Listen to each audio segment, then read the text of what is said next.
பக்கம் சுழலும் பூமி பந்து திரும்பி இடப்பக்கம் சுழலுது முன்னாலே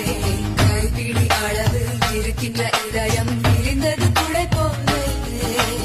20 வருஷம் பறவையை போலே சுற்றி சுற்றி திரிந்தேனே இரண்டொரு நொடியில் உனக்குள்ள விழுந்து முழுவதும் தொலைந்தேனே இது என்ன உடம்பா வெடக்கோழி குழம்பா